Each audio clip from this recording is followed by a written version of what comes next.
Do you have any advice or concerns when working with real estate agents? Okay, so this is an interesting question too. Concerns with working with real estate agents would be like my concerns with working with any other person that you don't know. Like, there you need to make sure that you're being safe and that you're not meeting people one-on-one that you do not know in a location that you have never been to before. Like, you need to make sure that you are not meeting some sketchy guy in a house. Just don't do that. Like, don't do that. There is never, ever, ever, ever an organizing job that is worth you risking your safety for. Or if you have a bad feeling about anybody, to, do something because you just think it's going to, further your business. I don't want to like impart only like horror stories to you guys, but like bad things have happened when, like we were just talking about with Craigslist, like bad things have happened when people have not utilized their best judgment, or even when they just trusted people that they barely knew. So, one thing about going in people's homes or meeting people in private spaces in general is that you always have to be very, very careful about who it is that you're dealing with, which is why you must be very intentional and very resourceful and very smart about your consultations. Like, you need to talk to people on the phone. If you're dealing with a real estate agent, you need to make sure that you know that they're legitimate and who they are. So anyway, that's my little public service announcement for the evening. But in terms of just like marketing and stuff, yes, I have gotten business through real estate agents that I have built relationships with. All right, so next question. I'm a little worried to go to strangers' homes. How do you feel safe? I know you talk to possible clients first, but these days you never know. I just feel a little paranoid. I just want to be okay and feel comfortable. What do you do? So make it a matter of principle. Like, if, for example, it is not okay with you, you do not meet, like you have stated in your contract, like, I do not work with anyone other than my clients in their home. How did I say this? I do not work with anyone other than my client alone in the home without my client there. That means I don't work alone in their house while their son is there. I don't work alone in their house while their husband is there. I don't work alone in their house while their two handy guys are there, like repairing their shelves. Like, you just make zero exceptions. Okay. Now, because it's not just about that first consultation, it's about every other opportunity where you are in their house and there's no security guard, there's no camera. Like, you have to be aware of what is going on. So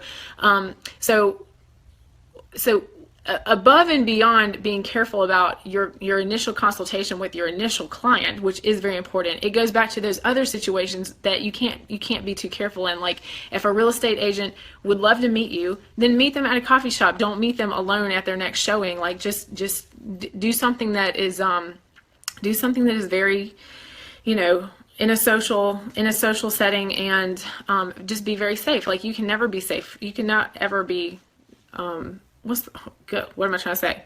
Better safe than sorry. You can never be too safe. And we've talked about this a little bit here and there in the group, but like, I made it a personal decision early on that I do not work with men one-on-one. And there are lots of reasons why, you may decide something different for you. I will work with a husband and wife, but my main concern is the female client. Like, she's generally the one who hires me, and the only way that I even start working with her husband together is if, like, she brings him in and they're together at the same time. But I just do not ever leave an opportunity for something like weird to happen, because she decides not to be there and their husband is getting handsy. I mean, we've talked about this with Lainey, we've talked about this in a couple of other situations, but like, this stuff happens. And like, I can't remember who said it, the Craigslist, Jane said it, the Craigslist listing she came across, would love to have an organizer that's easy on the eyes. Like, I'm sorry, no, like, run away from that. And unfortunately, it's hard to tell, right? Like, it's hard to tell when people seem really, really nice versus when people, are going to turn weird at any second. Now, let's go back to this. We have a guy in the group. He wants to be a professional organizer. Frank, I think you have the best business strategy in the world, you are going to target all these men that all of us are not going to work with, because there are guys out there who need help, and we recognize that there is a market for it. But unfortunately, there are a lot of us who are not willing to make risks by just like, showing up at anybody's, house that calls us. So there's that. Frank, we're excited about that. Let's get back to a couple of these comments. Tammy, Lori. Okay. Oh man. Oh wow. Okay, we're going back. Alicia, concealed carry, kind of joking, kind of not. Yes, I know some of us would do that. Some of us would not.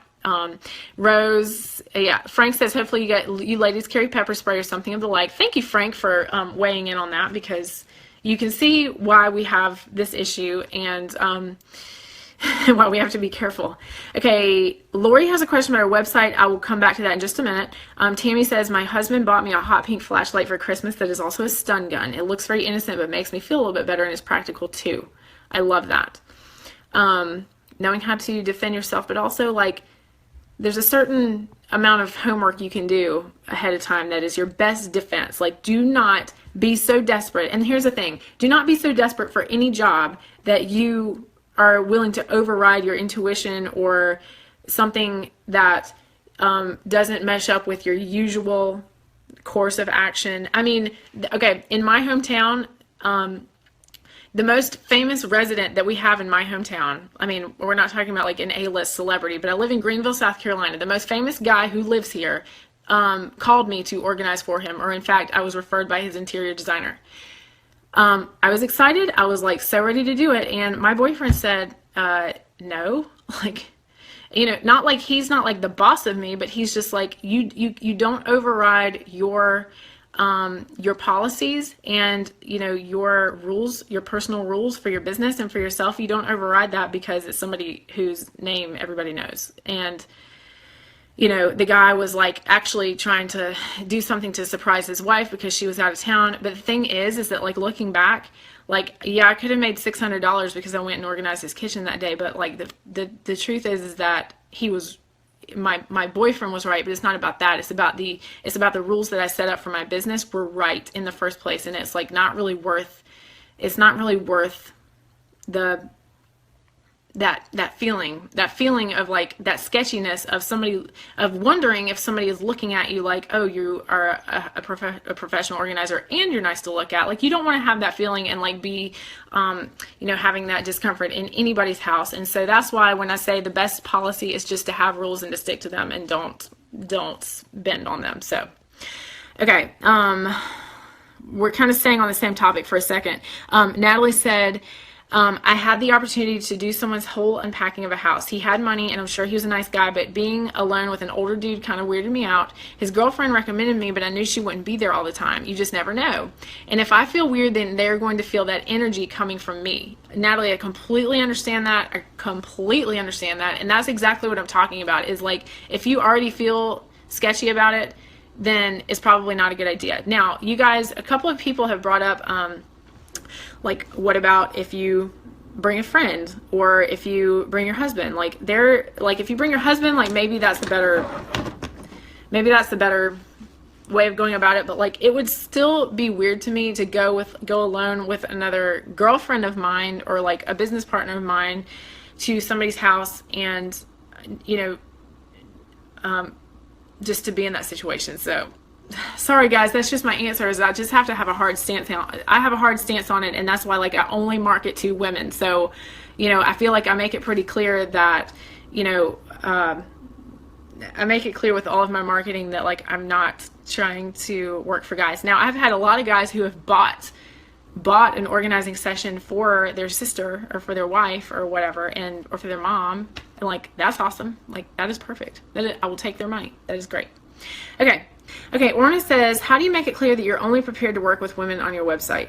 So the main thing is just that I'm like using like language that is talking about, women, like the women who choose to work with me, ... they have done this or they have done that. Like, and like all of my branding is about appealing to women. It's not about appealing to everybody. And this is not a foreign concept at all. I mean, you see a lot of, I mean, you see a lot of brands that are obviously marketing to women. They're not, sorry, they're clearly not like trying to appeal to everybody.